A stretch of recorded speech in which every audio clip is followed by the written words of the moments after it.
La soya en la salud. La soya actualmente se considera como un alimento funcional, ya que además de su valor nutricio provee beneficios en la salud que se han comprobado con evidencias científicas. El frijol de soya está compuesto principalmente por diferentes nutrimentos como son carbohidratos, fibra total, de la cual tiene fibra insoluble y fibra soluble. También contiene grasa, el 20%. Es una buena fuente de ácidos grasos poliinsaturados, principalmente de ácido linoleico y de ácido linolénico, y también contiene ácidos grasos monosaturados. La soya también tiene compuestos bioactivos como son las isoflavonas, que esto representa solamente el 0.15%. Se ha demostrado que las isoflavonas disminuyen las concentraciones de colesterol y mejoran la sensibilidad a la insulina. También, y en lo que es los estudios hay más sobre el beneficio de la soya, sobre la proteína, que contiene alrededor del 36%.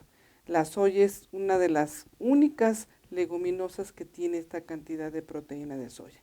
Se sabe que la proteína de soya es de buena calidad, es una alternativa confiable a la carne y productos lácteos, disminuye los picos postprandiales de insulina y disminuye los lípidos. Vamos a ver ahora cómo ha ido evolucionando la soya en los países latinoamericanos.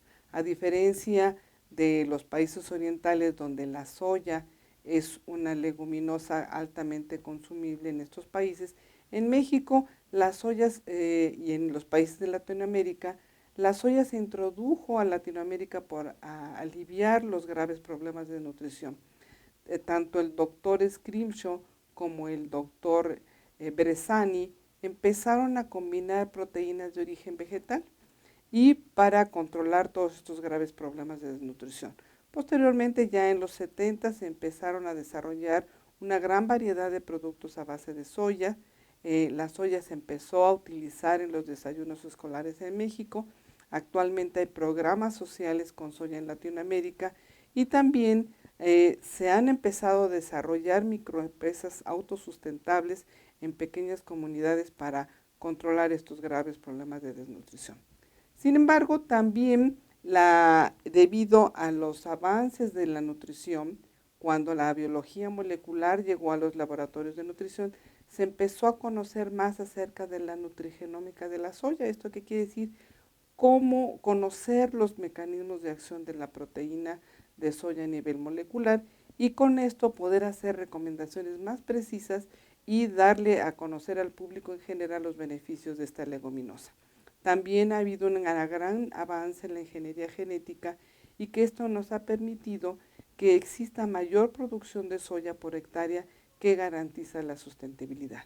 Ya con estos apoyos de la ingeniería genética existen actualmente diferentes tipos de soyas más personalizadas, soyas que contienen diferentes tipos de aceites, unas ricas en ácido linolénico, otras bajas en ácido oleico o que tienen más concentraciones de metionina. También estos aceites se han utilizado como biodiesel y todos los residuos proteicos de este grano de soya se han utilizado para producir productos a base de soya. Actualmente nosotros utilizamos la combinación de 2 o más alimentos funcionales en los cuales se tiene la presencia de la soya. A esta combinación de alimentos funcionales se denomina portafolios de taros. Y con esto se puede ayudar al desarrollo de productos alimenticios específicos para necesidades específicas. Vean ustedes que la proteína de soya tiene una calificación de química de 1 semejante a la caseína. ¿Y esto qué nos quiere decir? Que es una proteína de muy buena calidad con una calificación de 1 y esto lo vemos aquí en esta gráfica. Ven ustedes que son animales en crecimiento y que el crecimiento durante toda la etapa de la infancia de estos animales es llevada a cabo correctamente y de la misma manera cuando se compara con una proteína de origen animal como es la caseína. Entonces vemos que el requerimiento de proteína se cubre perfectamente llevando a cabo un buen crecimiento. Y también lo que hemos encontrado muy interesante, todas las leguminosas como la soya, el frijol, la lenteja, el aminoácido limitante es la metionina. Y la metionina da como consecuencias bajas concentraciones de homocisteína y disminuye el riesgo de daño cardiovascular. Como vemos ustedes, esto que se consideraba antes como una limitante en algunas leguminosas, vemos que los animales que son alimentados con proteína de soya tienen menores concentraciones de homocisteína que los alimentados con caseína, que es la leche de la soya. Esto quiere decir que nos disminuye significativamente el riesgo de presentar daño cardiovascular debido a las bajas concentraciones de homocisteína.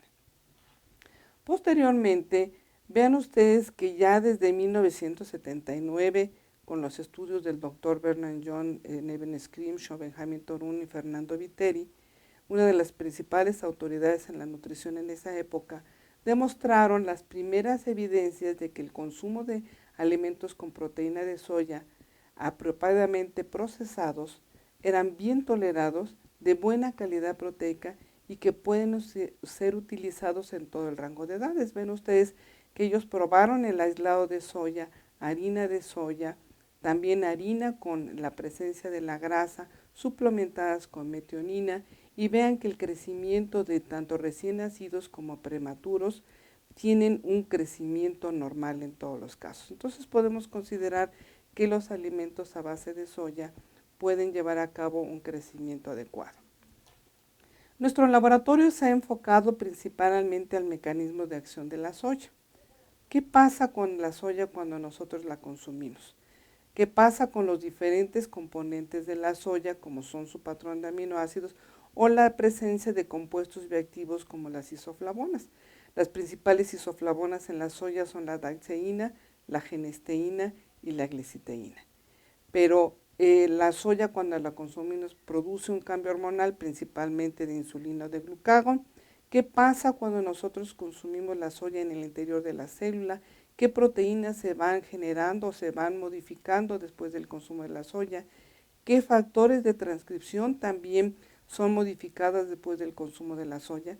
Nosotros en el interior de la célula tenemos estos factores de transcripción que se consideran los sensores de los alimentos en el interior de la célula.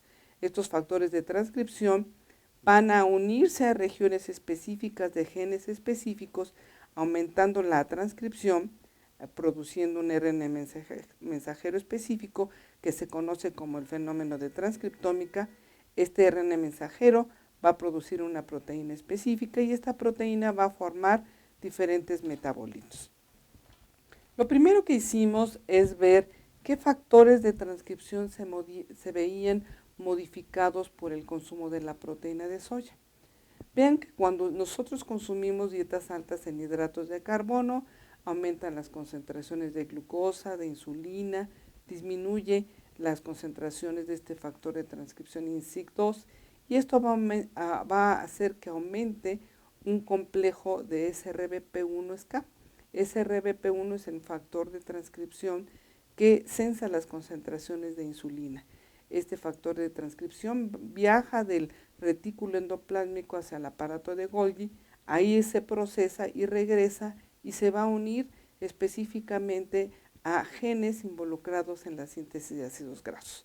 Y por lo tanto, si consumimos una dieta alta en hidratos de carbono, va a aumentar la síntesis de ácidos grasos y por lo tanto de los triglicéridos. Sin embargo, vean ustedes aquí que el consumo de proteína de soya evita los picos postprandiales de insulina.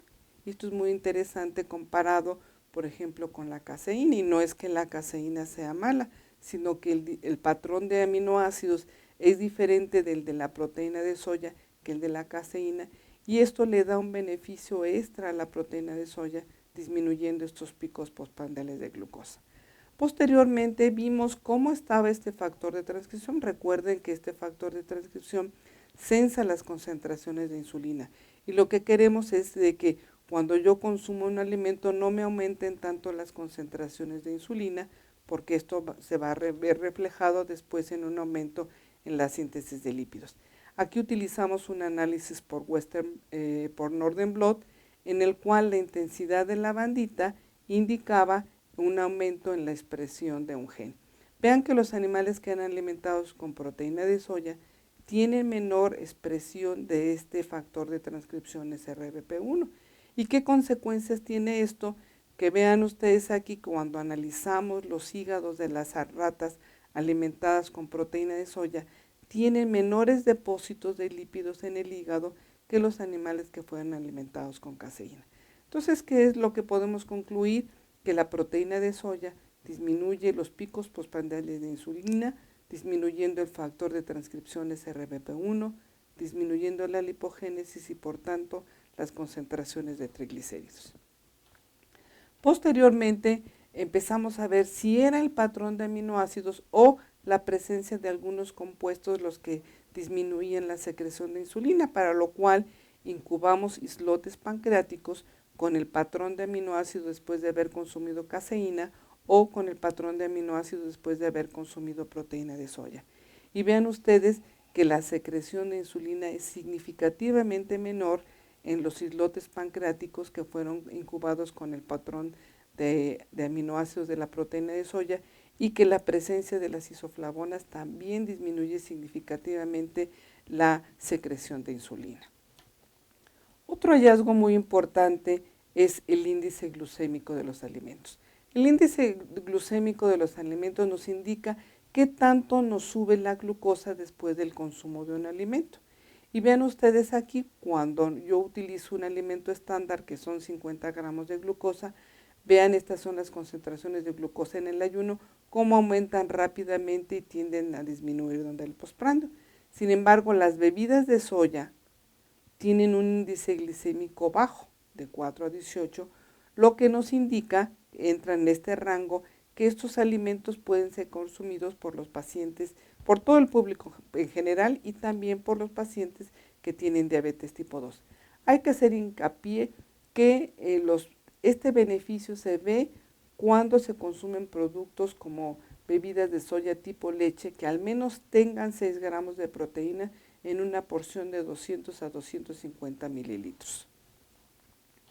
Posteriormente vimos un efecto muy importante. Se ha descrito que los hidratos un aumento en el consumo de hidratos de carbono o de dietas altas en grasa saturada de colesterol aumentan el tamaño de los adipocitos.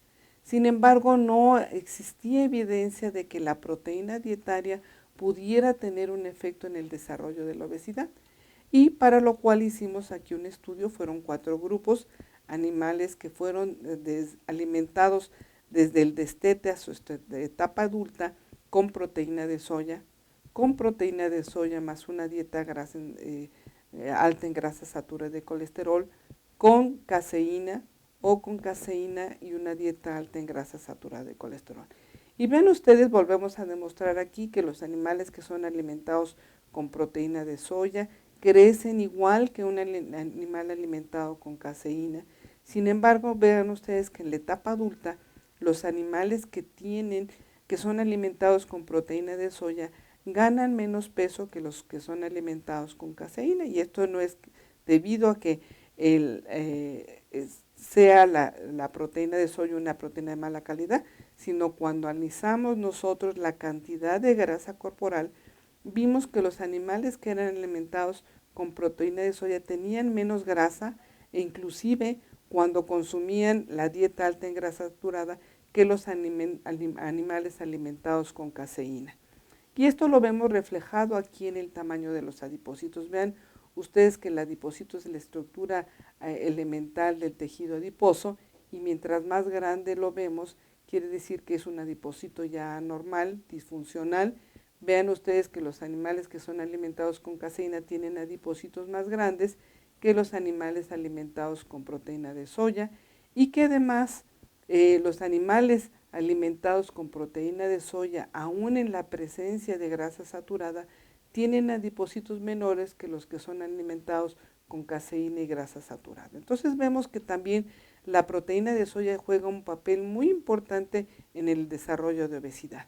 Y aquí, cuando hicimos un análisis de una gran cantidad de genes, aquí utilizamos un microarreglo en lo cual se pueden medir al mismo tiempo de 1000 a 2000 genes, y vemos que solamente el cambiar de tipo de proteína animal a proteína de origen vegetal, modifica 90 genes en el tejido adiposo involucrados en la lipogénesis y en la inflamación. Posteriormente vimos que no solamente la proteína de soya, sino también el aceite de soya está involucrado en el tamaño y la composición del adipocito, y que la combinación ideal de proteína de soya con aceite de soya disminuye la concentración del colesterol total, el tamaño del adipocito y la concentración de grasa saturada en el tejido adiposo. Vean ustedes aquí el área del adipocito de los animales que fueron alimentados con aceite de soya y con proteína de soya era significativamente menor que, por ejemplo, que los animales que eran alimentados con caseína y con aceite de coco. Entonces la proteína de soya y el aceite también juegan un papel muy importante. Cuando analizamos el contenido de ácidos grasos de estos adipocitos, vean ustedes que los animales que eran alimentados con proteína de soya y con aceite de soya tenían más ácidos grasos poliinsaturados en su adipocito que, por ejemplo, los animales que eran alimentados con caseína y con aceite de coco. Este es un resumen de toda la investigación que hemos venido haciendo durante los últimos 15 años. Ya sabemos que la proteína de soya, tanto como su patrón de aminoácidos como las isoflavonas, tiene un efecto muy importante en la secreción de insulina. Esto hace que se disminuya el factor de transcripción SRBP1 y que este factor disminuye la expresión de genes involucrados en la síntesis de ácidos grasos y que esto va a traer como consecuencia que se depositen menos triglicéridos en el hígado y que disminuya la formación de hígado graso.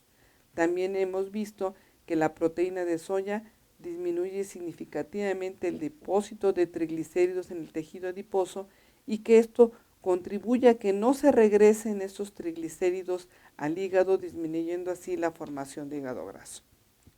La soya contiene también compuestos bioactivos que están presentes en muy pequeñas concentraciones, que son las isoflavonas. Las principales isoflavonas en la soya se encuentran en forma glucosilada, que son la daicina, la glicitina y la genistina. Y estas están en su forma gluconada porque tienen una glucosa adherida a su estructura, entonces por eso están en su forma glucosilada. Sin embargo, estas daceínas, estas isoflavonas en la presencia de la beta-glucosidasa en el intestino van a dar lugar a la daceína, a la gliciteína o a la genisteína. Ven ustedes que los estudios que hemos hecho en el laboratorio muestran que la genisteína mejora la sensibilidad a la insulina. Cuando existe el proceso de obesidad hay un acúmulo de triglicéridos en el tejido adiposo, sin embargo, estos ya no se pueden almacenar en el tejido adiposo y se liberan en la forma de ácidos grasos libres, donde se van a depositar en el músculo, produciendo un aumento en las concentraciones de triglicéridos y aumentando la resistencia a la insulina. Nosotros hemos visto que la genisteína aumenta significativamente los genes involucrados en la oxidación de ácidos grasos. Este factor de transcripción PIPAR-alfa que está involucrado en regular genes involucrados en la oxidación de ácidos grasos. Vean ustedes cómo está aumentado con respecto a la caseína. También vemos que la UCP3, que está también involucrado en, en la generación de calor, está aumentada también. La CPT1, que es una gen involucrado en la oxidación de ácidos grasos, también está aumentada con respecto a la caseína. Y vean ustedes que hay una disminución significativa en la expresión de genes lipogénicos. Entonces esto nos indica que el consumo de soya, de proteína de soya que contenga isoflavonas, puede disminuir la resistencia a la insulina, aumentar la oxidación de ácidos grasos y por lo tanto disminuir los triglicéridos, mejorando la sensibilidad a la insulina. Existen ciertos mitos sobre los efectos de la soya y de las isoflavonas en la salud. Lo que podemos decir y de todos los metaanálisis de los estudios que se han hecho en humanos y en animales, que la proteína de soya es una proteína de buena calidad, que disminuye los picos postprandiales de glucosa en pacientes con diabetes tipo 2, que disminuye las concentraciones de lípidos y disminuye los picos postprandiales de insulina. Por eso consideramos a la soya como un alimento funcional. Con respecto a las isoflavonas, se sabe que el consumo de 30 a 80 miligramos por día de isoflavonas disminuyen modestamente los bochornos y que los hombres que consumen estas isoflavonas, pero que además son productores de alcohol, presentan menor riesgo de presentar cáncer de próstata. Y esto es muy importante porque se sabe que aproximadamente del 40 al 50% de los hombres asiáticos que van a poder formar este metabolito de la daceína, que la daceína, recuerden ustedes que es una isoflavona, debido a la presencia de una microbiota en su intestino muy particular de estas personas, van a dar lugar a la formación de alcohol. Entonces los hombres que son formadores de alcohol tienen menor riesgo de presentar cáncer de próstata. ¿Debemos de consumir solamente soya? Pues no, nosotros hemos tratado de ir incluyendo la soya en diferentes productos alimenticios, en combinando dos o más alimentos funcionales. Esta combinación de alimentos funcionales se denomina portafolio dietario y se han empezado a desarrollar para normalizar parámetros bioquímicos asociados con el desarrollo de enfermedades crónico-degenerativas o para mejorar el estado nutricio de poblaciones específicas. Vemos que ya desde los 60, 70 en Guatemala se empezó a desarrollar un producto que hasta la actualidad se sigue consumiendo, como es la encaparina, que es una mezcla de soya con maíz. También en México ya se están desarrollando desde los 70 combinaciones de soya con maíz para la formación de tortillas, soya con maíz formando arepas en Colombia, soya con harina para la formación de panes más nutritivos, como es en el caso también aquí de México, soya con fibra soluble, que vamos a hablar un poco más adelante de esta combinación, soya con nopal, soya con otros alimentos funcionales como son la avena, la semilla de chía, el nopal, y actualmente estamos utilizando esta combinación de alimentos que además tiene un prebiótico. Entonces les voy a enseñar aquí los principales resultados que hemos visto del portafolio dietario para dislipidemia. Recordemos que la dislipidemia es un grave problema de salud en México. Tenemos alrededor de 25 millones de personas con dislipidemias. Vean ustedes que las personas que tienen altas concentraciones de colesterol o altas concentraciones de triglicéridos y el colesterol LDL alto, vean que después del consumo de 2 meses con una dieta baja en grasa saturada y la combinación de fibra soluble con proteína de soya, disminuyen alrededor de 21% su colesterol total, disminuyen también el 40% de sus triglicéridos y disminuyen también cerca del 20% del colesterol LDL. Y también estamos en el proceso de desarrollar alimentaciones más individualizadas. ¿Esto qué quiere decir? Que aunque nuestro genoma, el 99% de nuestro genoma es idéntico, tenemos pequeñas variaciones en nuestros genes que van a hacer que nosotros respondamos de diferente manera a los alimentos. Y aquí nosotros estudiamos la presencia de una variante genética en el gen ABC1. Estas pequeñas variaciones en este gen hacen que los mexicanos mestizos sean más propensos a tener concentraciones de colesterol HDL bajas, obesidad y diabetes tipo 2. Sin embargo, esa es la mala noticia. La buena noticia es que estos pacientes, vean ustedes, tienen concentraciones de HDL más bajas y estos son los que tienen la variante genética, pero la buena noticia es que los que mejor responden a los tratamientos dietarios que los que no tienen esta variante genética. Y que encontramos también que las mujeres son más respondedoras que los hombres. El siguiente portafolio dietario fue desarrollado para síndrome metabólico. Les recuerdo que existe actualmente 1 de cada 2 mexicanos mayores de 20 años presenta síndrome metabólico. El síndrome metabólico es un conjunto de 5 factores que son obesidad, la presencia de obesidad, hipertensión, presentar concentraciones de HDL bajas, glucosa arriba de 100 miligramos por decilitro, triglicéridos arriba de 100 miligramos por decilitro. Si existe la presencia de 3 de estos 5 factores ya se considera presentar síndrome metabólico. ¿Y por qué es importante tener una intervención dietaria en este estado? Porque la mayor parte de estos pacientes que presentan síndrome metabólico en un futuro van a presentar diabetes tipo 2 y o enfermedad cardiovascular. Entonces aquí desarrollamos un portafolio dietario a base de avena, proteína de soya, semilla de chía y nopal deshidratado. Y vean ustedes que después de 2 meses y medio del consumo de este portafolio dietario desarrollado principalmente para síndrome metabólico en sujetos mexicanos, veamos que hay una disminución significativa en la intolerancia a la glucosa.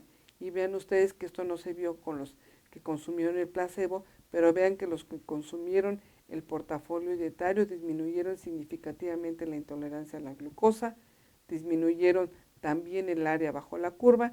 Vean esto aquí como venía, es el área bajo la curva de las concentraciones de insulina antes de iniciar el tratamiento y vean cómo disminuye significativamente el área bajo la curva de estos pacientes.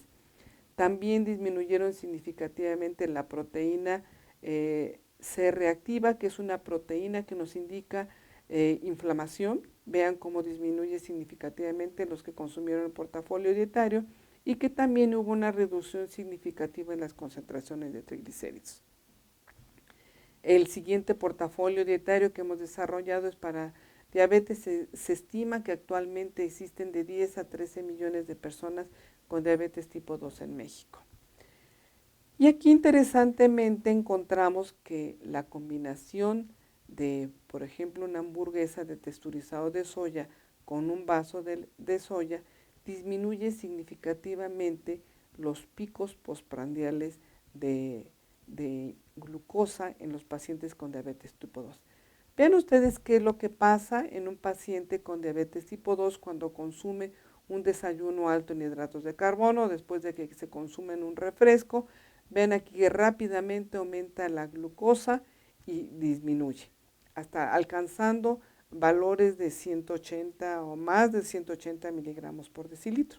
Sin embargo, cuando las concentraciones de glucosa aumentan arriba de 160 miligramos por decilitro, esto es un indicador de que hay un aumento en el riesgo microvascular.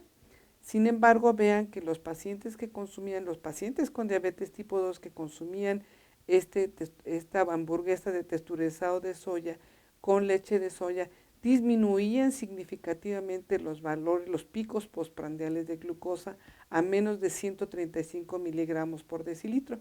Y esto no solamente lo vemos en los pacientes con diabetes tipo 2, sino también en los voluntarios sanos. Vean ustedes que se abaten por completo los picos postprandiales de glucosa, y esto es de acuerdo al grupo de vigilancia sobre diabetes europeo, que pide que los pacientes con diabetes tengan menos de concentraciones de glucosa, menos de 135 miligramos por decilitro para reducir el riesgo vascular, o menos de 160 miligramos por decilitro para reducir el riesgo vascular. Entonces vean que cambiando el tipo de alimentos podemos evitar significativamente los picos postprandiales de glucosa. ¿Cuánta soya comemos? Se estima que aproximadamente 20,000 productos alimenticios contienen productos de soya, y uno cada de 4 productos en los supermercados contiene soya, como son embutidos, hamburguesas, surimi, bases para sopas, sustitutos de leche, productos de panificación, leche de soya, cereales, galletas, aderezos, mayonesas, quesos e inclusive masas para pizzas. ¿Cuáles son los beneficios de la soya? Vean ustedes que la soya es un alimento para quienes cuidan de su salud. Es una leguminosa que es importante por su versatilidad. Tanto se puede incluir en programas sociales como para estratos económicos que están más conscientes por su salud. La soya es una semilla sustentable porque ocupa menos agua en su crecimiento, ayuda a la conservación del suelo, utiliza menos herbicidas y también menos productos agroquímicos. Y una de las cosas muy importantes en la industria de alimentos es que tiene un sabor neutro. Finalmente, ¿Cuál sería el mensaje para llevar a casa? Vemos que la proteína de soya es una proteína de buena calidad, que se debe considerar como otra opción de proteína en la dieta, que se recomienda el consumo de bebidas de soya que contengan al menos 6 gramos de proteína de soya, como son las bebidas de soya tipo leche, en una porción de 200 a 250 mililitros porque tiene un índice glicémico bajo. El consumo de proteína a largo plazo puede ayudar a disminuir las concentraciones de triglicéridos y de peso corporal. Aquí hay que hacer mucho énfasis que los alimentos pueden tener un beneficio siempre y cuando se consuman a largo plazo. La proteína de soya puede ser consumida por todo el público en general y se recomienda su uso en pacientes con diabetes tipo 2 debido a su efecto antihiperglucémico y antihiperinsulinémico, y que la combinación de proteína de soya con otras proteínas mejora significativamente la síntesis de proteína y mejora el estado nutricio. Y también nos sirve para el desarrollo de productos más nutricionales que respalden el uso de la soya. Muchas gracias.